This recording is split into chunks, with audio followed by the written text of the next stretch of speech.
네, 마태복음 22장 15절에서 22절의 말씀입니다.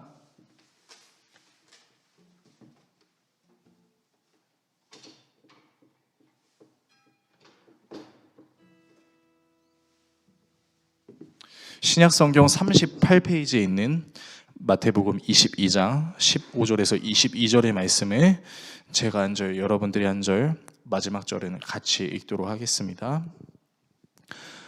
이에 바리새인들이 가서 어떻게 하면 예수를 말의 올무에 걸리게 할까 상의하고 자기 제자들을 헤롯 당원들과 함께 예수께 보내어 말하되, 선생님이여, 우리가 아노니 당신은 참되시고 진리로 하나님의 도를 가르치시며 아무도 꺼리는 일이 없으시니 이는 사람을 외모로 보지 아니하심이니이다. 그러면 당신의 생각에는 어떠한지 우리에게 이르소서.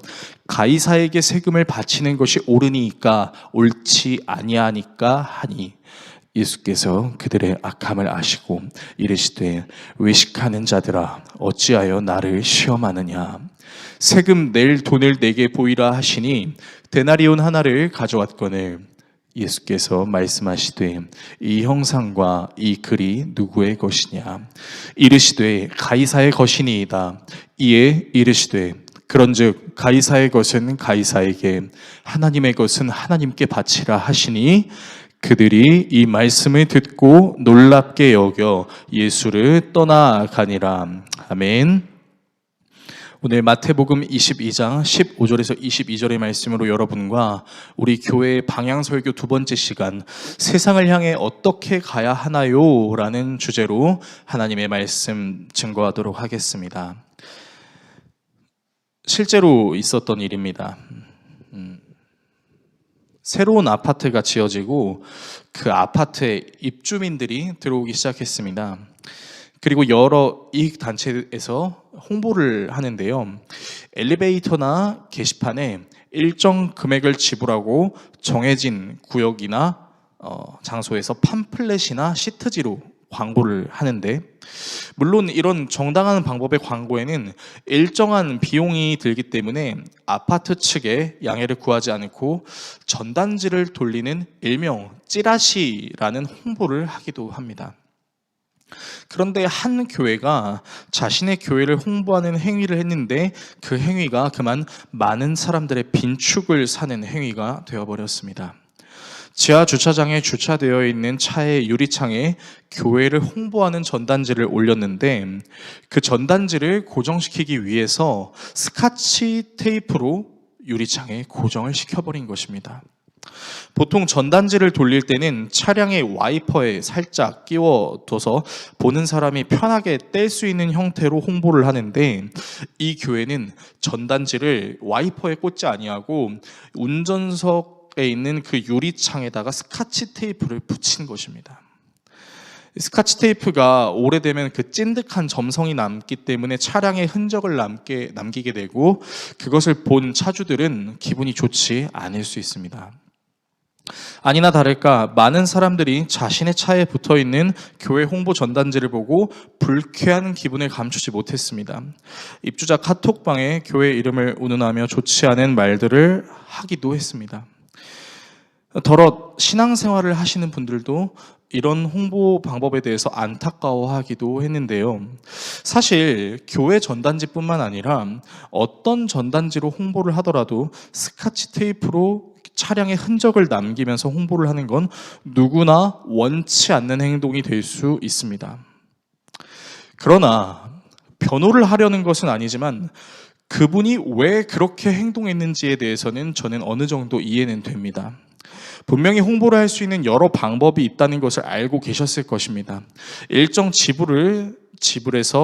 비용을 지불해서 홍보란에다 광고를 하는 방법도 알고 계셨을 것이고, 거리에 나가서 노방전도를 하는 것도 한 가지 방법이 될 수 있다는 걸 분명히 알고 계셨을 것입니다.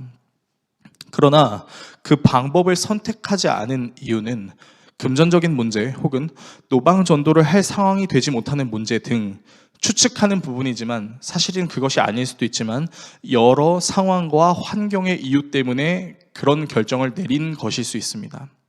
그리고 이 결정을 내리기 전에 최종적으로 하나님께 기도하고 묻고 여러 번 고민한 끝에 내린 결정이었을 것입니다.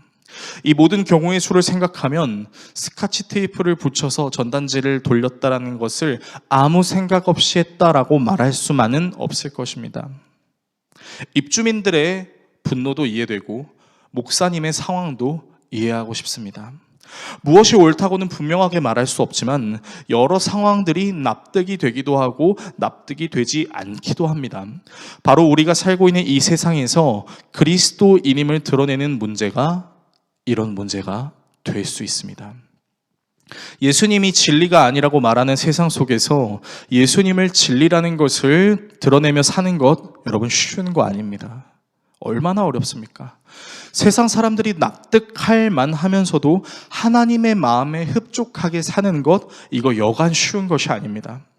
그래서 과거에는 육적인 것이 모두 더럽고 추악한 것이라고 하면서 영은 더럽고 혼만이 깨끗하기 때문에 세상의 것은 다 무시하고 혼에 대한 것만 집중해야 한다는 영육 이원론을 주장하는 이단들도 있었습니다. 그러나 예수님께서는 우리를 향해서 우리의 몸에 성령이 거하기 때문에 우리 몸은 거룩한 성전이다라고 말씀하셨습니다. 우리의 육신 자체, 그리고 우리가 살고 있는 이 세상이 그냥 더럽다고만 할 수 있는 것이 아니라 우리의 육체가 하나님의 성전이고 우리가 살고 있는 곳이 세상, 즉 하나님께서 역사하시는 곳이기 때문에 우리의 육신, 그리고 이 세상에서 하나님의 거룩함을 나타낼 수도 있습니다. 아니, 나타냅니다. 사도 바울은 고린도 교회 성도들에게 이렇게 말했습니다. 고린도전서 3장 16절에서 17절의 말씀인데요. 너희는 너희가 하나님의 성전인 것과 하나님의 성령이 너희 안에 계시는 것을 알지 못하느냐? 누구든지 하나님의 성전을 더럽히면 하나님이 그 사람을 멸하시리라. 하나님의 성전은 거룩하니 너희도 그러하니라. 아멘. 분명하게 하나님의 말씀은 우리에게 이야기합니다. 우리는 하나님의 성전, 그리고 하나님의 성령이 우리 안에 거한다라는 것입니다. 그래서 우리는 우리가 속해 있는 이 세상을 무조건 악하다라고만 말할 수는 없습니다. 좀 더 정확하게 이야기하면 세상이 악한 것이 아니라 사람이 하나님의 말씀에 불순종함으로 하나님께서 지으셨던 완벽한 세상이 깨져버리고 그로 인해 악하게 되는 것이죠. 우리는 아담과 하와의 사건을 통해서 사람만 훼손됐다라고 생각할 수 있지만 사실은 땅도 저주를 받고 훼손되는 장면이 있습니다. 창세기 3장 18절에는 이런 말씀이 기록되어 있는데요. 땅이 내게 가시덤불과 엉겅퀴를 낼 것이라. 분명히 하나님께서는 모든 창조하시는 것을 보기에 좋았다라고 말씀하셨어요. 하나님이 창조하신 구역도 지역도 하나님께서 보기 좋으셨습니다. 그런데 인간의 불순종으로 말미암아 하나님께서 지으신 창조물이 깨지게 된 것입니다. 하나님의 형상을 입은 사람도 훼손됐지만 하나님께서 지으신 이 세상도 깨지는 거예요. 그래서 이 세상에 악한 문제가 일어나고 이유를 알 수 없는 슬프고 어렵고 납득할 수 없는 일들이 일어나는 것입니다.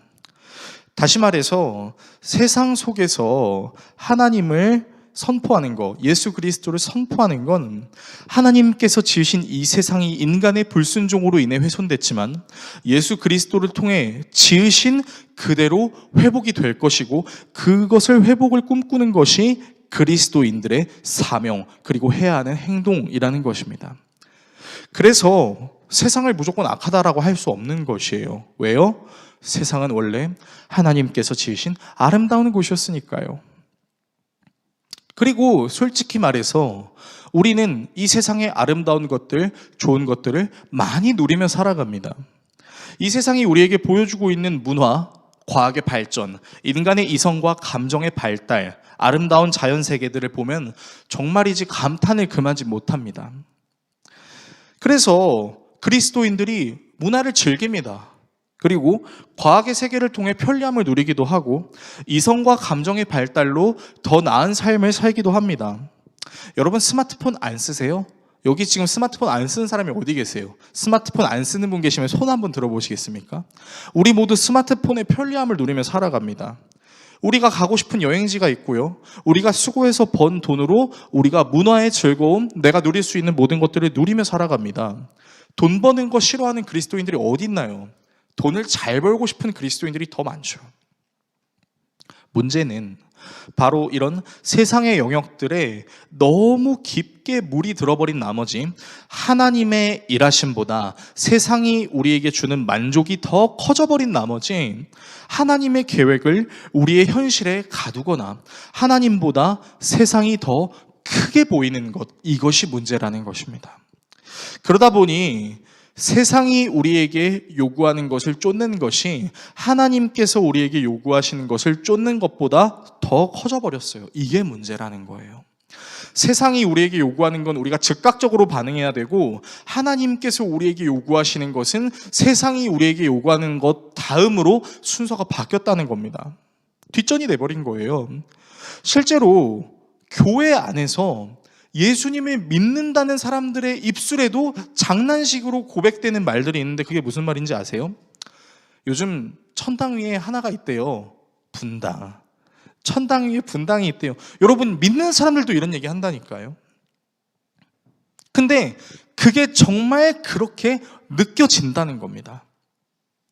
정말로 이 말이 씁쓸하게 여겨지는 이유가 정말로 천당 위에 분당이 있는 것처럼 행동하는 나 자신의 모습이 느껴지기 때문이라는 것입니다. 하나님의 은혜를 강권적으로 구한다고 이야기하면서 그 은혜를 구하는 장면 뒤에는 숨겨져 있는 진짜 모습이 하나님의 은혜보다는 사실 현실의 문제, 이 세상이 내게 요구하는 것을 더욱 바라고 있는 연약한 나의 모습이 있기 때문이에요. 오늘 본문은 우리에게 바로 그런 모습이 있다라는 것을 느끼게 해줍니다. 예수님께서 진리의 말씀을 전하심으로 많은 바리새인들을 불편하게 하셨는데요.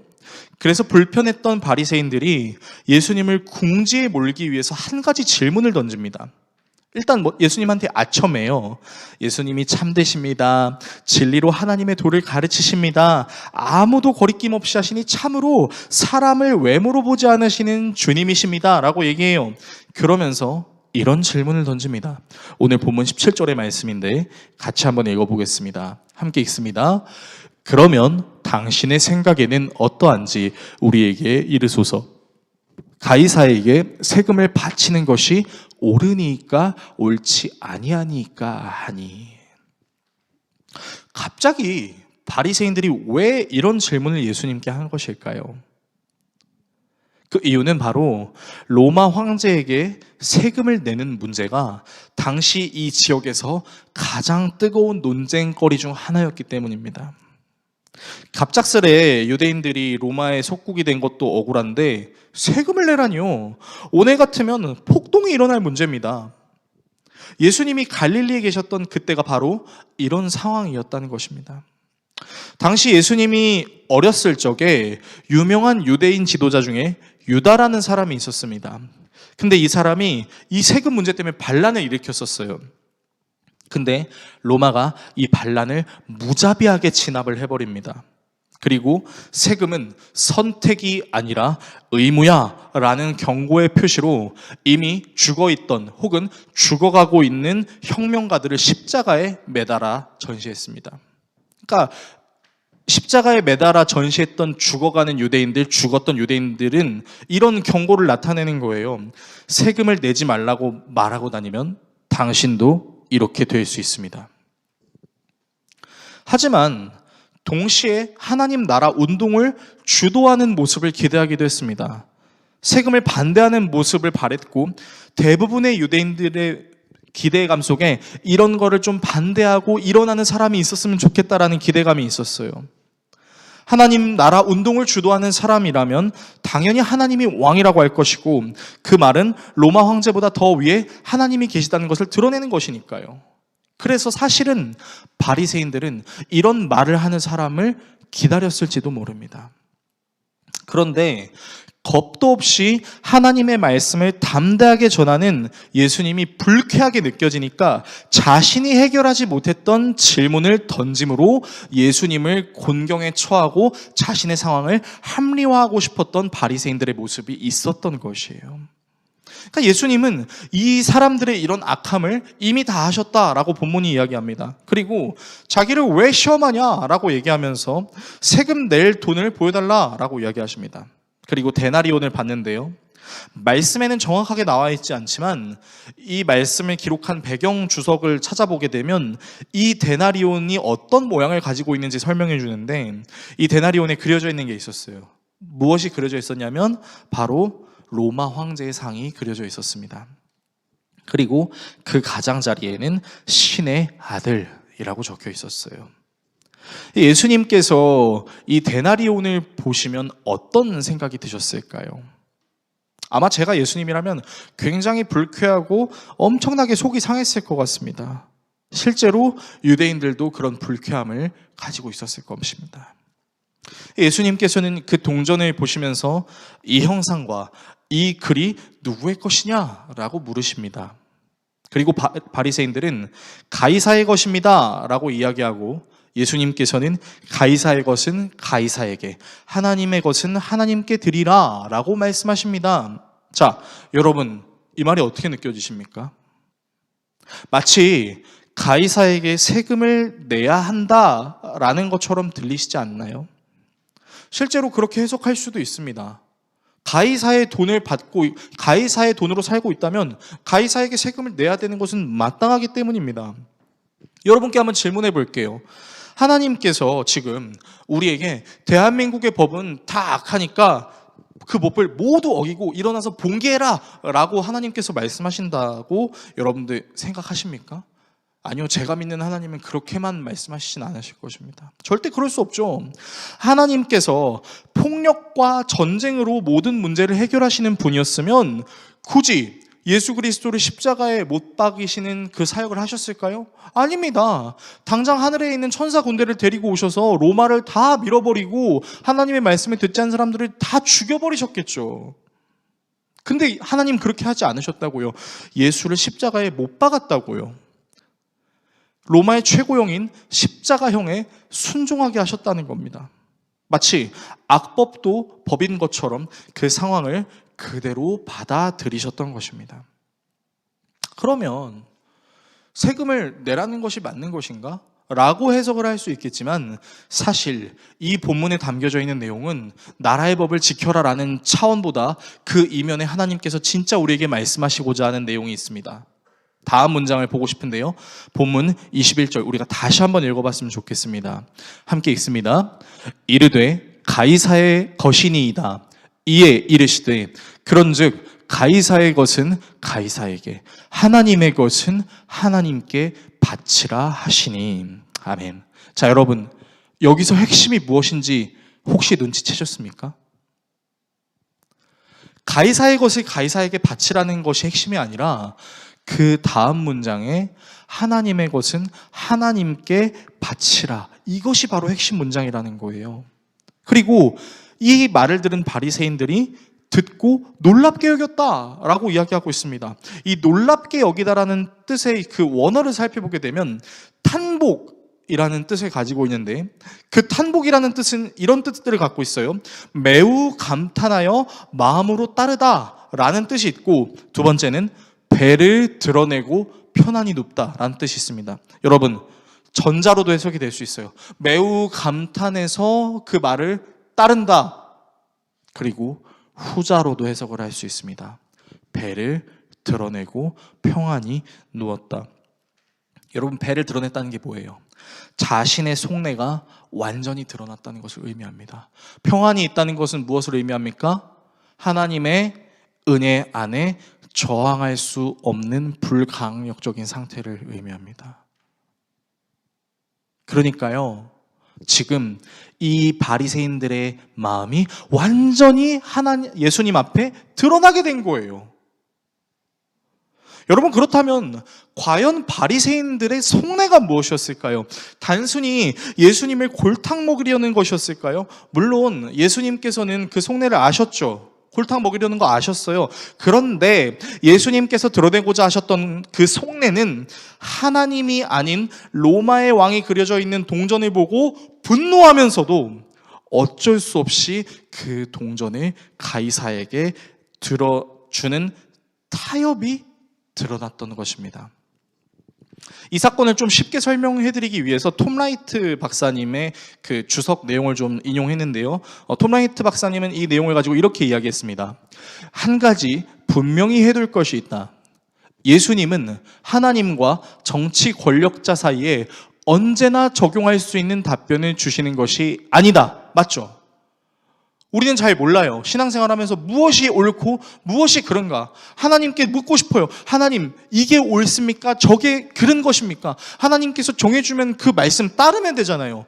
근데 애매모호한 건 언제나 적용할 수 있는 답변을 하나님이 우리한테 주시는 게 아니라는 거예요. 근데 톰 라이트 박사님이 이렇게 얘기합니다. 요점은 그것이 아니다. 예수님은 바리새인들이 던진 도전에 또 다른 날카로운 도전으로 맞서신 것이다. 타협한 것은 결국 그들 아니던가? 그들은 정말로 하나님께 온전히 충성했는가? 하나님과 대화하면서 한편으로는 황제를 만족시키는 게임을 하는 것이 그들이 아니었던가? 톰 라이트 박사님의 해석이 무엇인지 여러분 이해되세요? 가이사의 것은 가이사에게 드리는 것에 지금 유대인들이 굴복하고 있죠. 근데 사실 더 굴복해야 되는 대상이 누구예요? 하나님의 다스리심에 더 굴복해야 되는 대상이 유대인들이었죠. 근데 지금 톰 라이트 박사님의 해석은 무엇이냐? 너희들이 그 로마 가이사 황제의 억압에는 그렇게 순종하면서 왜 그보다 더 하나님께 순종하지는 못하는 것이냐? 그것이 바로 바리새인들의 속내였다는 것을 톰 라이트 박사님이 이렇게 얘기하시는 거예요. 저는 톰 라이트 교수님의 해석에 전적으로 동의했습니다. 여러분, 바리새인들이요, 하나님께 온전한 충성하지 않았습니다. 그런데요, 한편으로는 가이사를 만족시키면서 그가 지배하는 환경 속에서 그저 편하게 먹고 지냈던 모습이 분명해요. 단지 이 로마의 압제를 벗어나고 싶은 마음은 있지만 그 마음을 하나님께 온전히 아뢰고, 하나님, 이 압제로부터 우리를 완전히 벗어날 수 있도록 주님 담대하게 선포하는 은혜를 나에게 주시옵소서. 이 로마의 압제에 내가 굴복하는 것이 아니라 하나님께 더 온전히 충성하는 내가 되게 하여 주십시오라고 고백하지 못했다는 것입니다. 왜요? 하나님보다 가이사가 더 두려웠기 때문입니다. 부끄럽게 저도 이런 경험들을 굉장히 많이 했는데, 최근에 이제 네이버 카페에 이제 시와 MTV 총연합 카페가 있습니다. 그러니까 시와 MTV에 사는 이제 주민들이 가장 많이 가입하는 카페가 바로 이 시와 MTV 총연합 카페였는데, 저도 교회를 좀 홍보하고 싶은 마음이 있어서 이 카페에 가입을 했어요. 그래서 카페명을 어떻게 해야 될까 고민하다가 거북섬 더 웨이 교회로 했는데요. 교회를 알리고 싶으니까. 그런데 그 가입 인사를 이제 적어야 되는데 갑자기 등에 땀이 나기 시작하는 겁니다. 왜 그랬을까요? 세상과 소통하기 위해 글을 적은 것 뿐인데 아직 나타나지도 않은 그 사람들의 불편함을 미리 예측하니까 두려운 거예요. 세상에 있는 사람들이 우리를 향한 불편한 시선 그 자체가 두려워서 하나님을 자랑하려고 하는 이 행위를 제가 두렵고 떨리고 땀을 흘리는 모습으로 했다는 겁니다. 그래서 여러 번 글을 썼다가 지웠어요. 사실 5분도 안 돼서 그냥 글 쓰고 인사만 하면 되는 건데 두려운 거예요. 교회 유튜브나 블로그 주소를 적고 싶은 마음은 굴뚝 같은데 그렇게 하지도 못했습니다. 그저 교회가 생겼고 교회가 생긴 이유로 적었을 뿐이에요. 그런데 너무나 두려웠어요. 무엇이요? 혹시 이 글을 싫어하는 사람이 생기면 어떡하지? 지금 포교 활동한다고 우리한테 핍박을 주려고 하는 사람들이 생기면 어떡하지? 사람들의 눈을 찌푸리게 만들면 어떡하지? 그런 두려움이 생겼습니다. 그렇게 글을 쓰고 지우기를 무려 30분이나 넘어서야 글을 작성하고 책상에 앉아서 한숨을 쉬고 있는데요. 갑자기 이런 생각이 드는 거예요. 재성아, 너는 나보다 세상이 더 두렵구나. 그 생각을 들고 나서 얼마나 하나님께 죄송했는지 모릅니다. 마치 가이사의 압제에 두려워하면서도 자존심은 지키고 싶어서 예수님께 택도 없는 시험을 내세웠던 그 바리새인들의 모습 속에서 저를 발견한 거예요. 여러분은 혹시 어떠십니까? 세상과 소통해야 한다는 사실을 알면서도 세상이 혹시나 예수를 믿는다는 이유만으로 나를 압제할 것이 두려워서 적당한 만족감, 적당한 압제 가운데 적당한 신앙생활로 오늘을 살아가신 적은 없으십니까? 말씀을 정리하겠습니다. 예수님은 하나님의 것은 하나님께 바치라고 말씀하신 뒤에 세금을 내지 않는 사람들을 달아버리는 그 십자가에 나중에 달리십니다. 십자가에 달리시는 것이 너무나 고통스러우셔서 하나님께 어찌하여 나를 버리십니까? 라고 부르짖으시기도 했습니다. 그러나 십자가에 달리신 뒤에 예수님께서는 다 이루었다 라고 말씀하시고 부활로 우리에게 다가오셨습니다. 어쩌면 우리는 이 부분을 놓치고 있는지도 모르겠습니다. 바로 부활입니다. 십자가에 달리는 것이 무서워서 그 너머에 우리를 위하여 예비해 두신 부활을 우리가 보지 못하는 것입니다. 그러나 예수님께서는 부활로 자신의 사역을 끝내시지 않으셨습니다. 자신을 부인했던 모든 제자들에게 나타나셔 친히 못 박히신 자국을 보여주십니다. 그리고 하늘로 승천하시기 전 이렇게 제자들에게 말씀하셨습니다. 마태복음 28장 18절에서 20절의 말씀입니다. 같이 한번 읽겠습니다. 예수께서 나와 말씀하여 이르시되 하늘과 땅의 모든 권세를 내게 주셨으니 그러므로 너희는 가서 모든 민족을 제자로 삼아 아버지와 아들과 성령의 이름으로 세례를 베풀고 내가 너희에게 분부한 모든 것을 가르쳐 지키게 하라. 볼지어다 내가 세상 끝날까지 너희와 항상 함께 있으리라 하시니라. 아멘. 여러분, 이 말씀에서 우리가 포인트를 맞춰야 되는 게 뭐예요? 세상 끝날까지 너희와 항상 함께 있으리라. 세상 끝날까지 우리와 함께 있겠다라고 하셨습니다.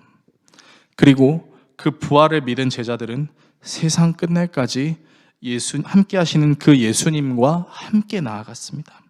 그리고 각자의 자리에서 부르신 사명을 받아서 순교하였습니다. 여러분께 순교해라 강요하는 것이 절대 아닙니다. 제가 여러분께 말씀드리고 싶은 것은 부활의 능력은 실제이고 그 능력을 믿는 사람들은 세상을 두려워하기보다 부활이요 생명이신 예수님을 경외하는 마음이 더 크다는 것입니다. 스카치 테이프로 전단지를 붙인 목사님이 여러 사람들에게 문매를 맞으실 수도 있겠죠. 그러나 그 목사님은 세상의 것에 두려워하고 눌리기보다는 하나님께 더 순종하는 마음으로 기도하고 그 행위를 결정하신 것입니다. 물론 지혜가 부족했던 부분도 있었을 것입니다. 하지만 하나님께 더 순종하고자 하는 마음 또한 사실이었습니다. 그분은 하나님께 더 충성했던 신실하신 분이었습니다. 저와 여러분이 세상과 소통하되 세상을 두려워하는 것이 아니라 하나님이 주시는 지혜로 세상에서 하나님의 복음을 담대하게 선포하며 부활을 신뢰하는 마음으로 이 세상을 살아가 세상과 소통하되 세상을 두려워하는 것이 아니라 하나님을 경외하는 마음으로 세상을 향해 나아가는 저와 여러분 모두 되시기를 예수 그리스도의 이름으로 축원합니다.